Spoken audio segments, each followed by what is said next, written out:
त्रिकालदर्शी कैलाशी अविनाशी भगवान शिव की कथा कहती है, शिव स्मरण कहता है। राजा नील वर्मा ठीक नहीं होता, पर अर्च पत्नी पद्मावती का संग पकड़ लिया, उसके चरणों में झुक गया, प्राप्ति हो गई।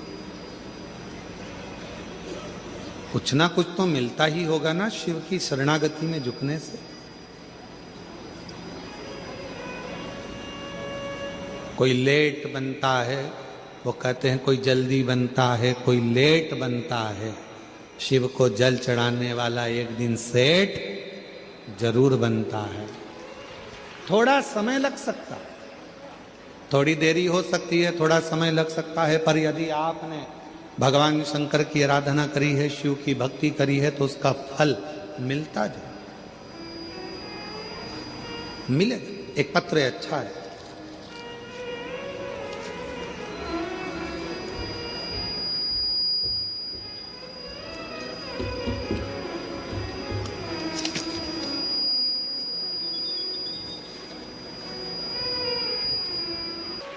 और जिस पर भी हो गई तेरी कृपा करुणा वो भव पार हुआ।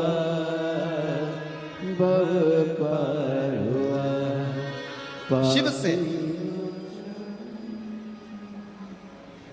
भगवान देवादिदेव महादेव से अपने दिल की बात कही, कैसे ना सुने शिव, कैसे ना धारण करे भगवान शंकर। महाराज, जब विश्वास बढ़ता है तो शिव जरूर मिलता है। विश्वास, भगवान देवादिदेव महादेव का पवित्र कथा कर रहे हैं।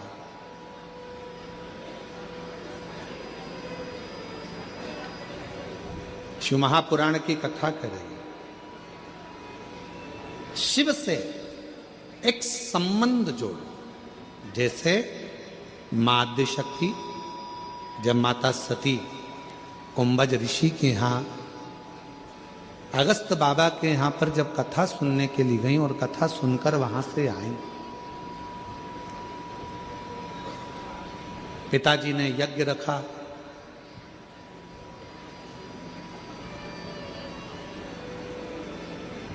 सबको बुलाया, पर शिव को नहीं बुलाया,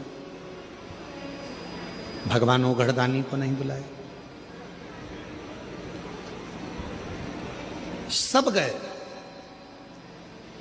सती मैया देख रही है कि सब जा रहे हैं, पर मेरे पिता ने मुझे निमंत्रण नहीं दिया। और फिर निवेदन करूं इस व्यासपीठ से आप सभी के हृदय तक ये बात पहुंचना चाहिए कि कभी शिव के लिए, शिव को या शिव भक्त के लिए या शिव भक्त को कभी भी ना तो ताना दो, ना गाली दो, ना अपशब्द कहो, ना कोई गलत विचार अपनी दृष्टि में लेकर, कभी नहीं।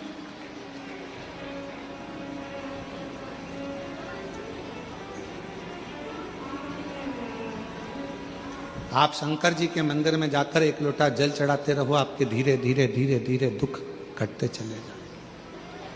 एक कितनी सुंदर प्रसंग है कि एक नाई की दुकान पर एक व्यक्ति कटिंग करवाने के लिए गया।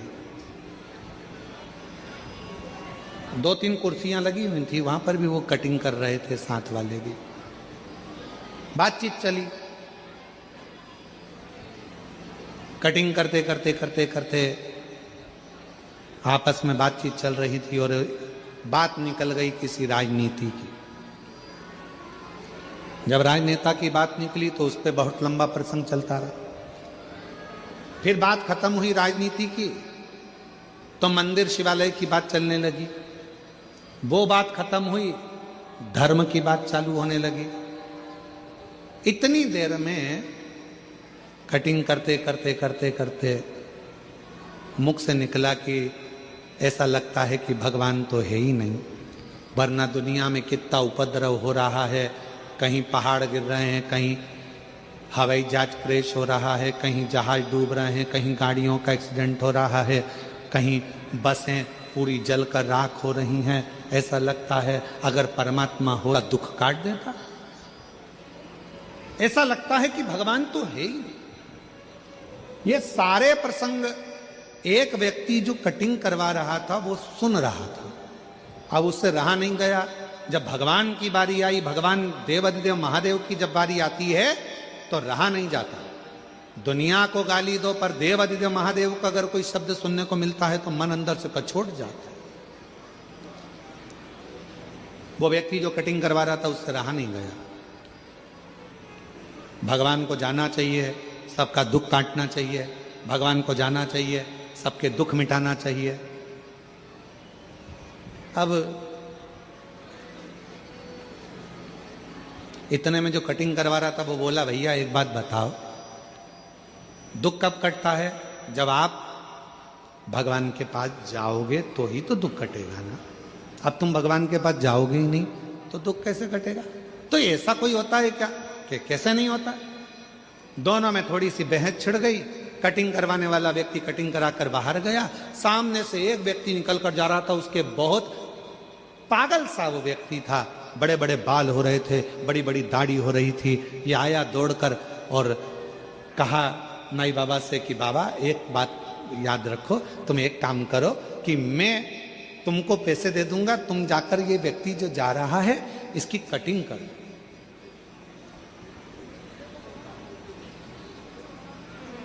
इसकी कटिंग कर दो।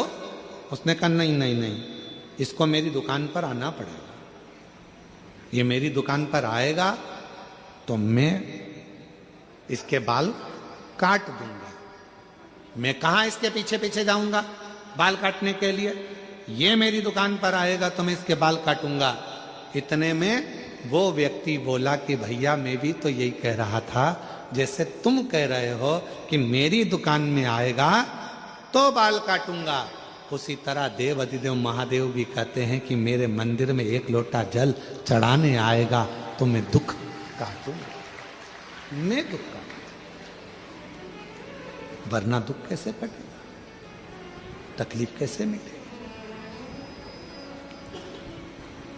तेरे मंदिर में आना मेरा काम है और मेरी बिगड़ी बनाना तेरा काम।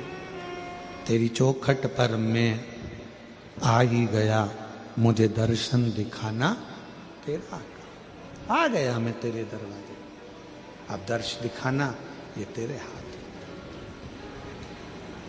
और मेरे भोले तेरा सहारा है, मेरे भोले तेरा सहारा है, मेरी नैया का तू किनारा है, मेरी नैया का तू किनारा है, मेरे बाबा तुझे पुकारा है, मेरे बाबा तुझे पुकारा है, मेरी नैया का तू किनारा है, मेरी नैया का तू किनारा है। शिव तो दुख काटने के लिए तैयार बैठे हैं। भगवान ओघड़दानी तो आपकी तकलीफ मिटाने के लिए तैयार बैठे हैं। भगवान शंकर तो आपके कष्ट मिटाने के लिए तैयार बैठे हैं। पर आप शिव के मंदिर जाना प्रारंभ तो करो। सती मैया ने देखा कि मेरे पति का अपमान मेरे पिता ही कर रहे हैं, कोई दूसरा मेरे पति का अपमान करने वाला नहीं है, मेरे पिता ही मेरे पति का अपमान कर रहा है। जहां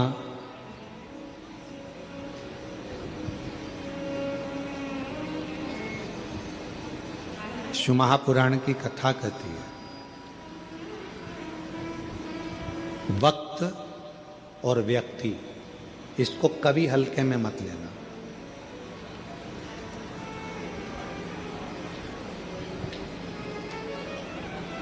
वक्त और व्यक्ति को कभी हल्के में मत लेना कि कौन व्यक्ति कब किस कुर्सी पर बैठेगा और किसको तुम्हें सलाम ठोकना पड़ जाएगा मालूम नहीं पड़ेगा। इसलिए कब किस व्यक्ति से क्या काम निकालना पड़ जाए कोई भरोसा नहीं, कब किसका वक्त पलट जाए कोई भरोसा नहीं। इसलिए वक्त और व्यक्ति इन दोनों को हल्के में नहीं लेना चाहिए, दोनों को हल्के में मत लो।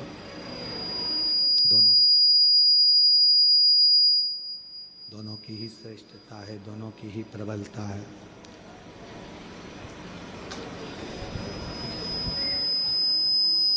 शिव कथा कर रही है, भगवान शंकर का चरित्र कर रहा है, शिव महापुराण की कथा कर रही है। सती माँ हाइस कम कर कर थोड़ा वॉइस खोलकर साउंड की आवाज बढ़ाओ। सती मना करा था कि तुम यज्ञ में मत जाओ। क्यों जा रही हो उस यज्ञ में जिस यज्ञ में अपने को निमंत्रण ही नहीं है? और शायद हम इस व्यासपीठ से कहेंगे कि शिव महापुराण की एक कथा दुनिया में ऐसी होती है जिसका निमंत्रण पत्र नहीं छपता, ना किसी के घर पर भेजा जाता। केवल शिव महापुराण की कथा एक ऐसी होती है जिसका निमंत्रण पत्र भी नहीं छपता, निमंत्रण किसी के दरवाजे पर भी नहीं जाता। सूचना जरूर पहुंच जाती है कि अपने गांव में कथा हो रही है, आओ और इस कथा का लाभ लो और अपने जीवन को सार्थक आओ, इस कथा का लाभ लेकर अपने जीवन को सार्थक बनाओ। ये सूचना भले सबको हो जाती है, सूचित हो जाता है, सबके पास खबर पहुंच जाती है, सबके पास।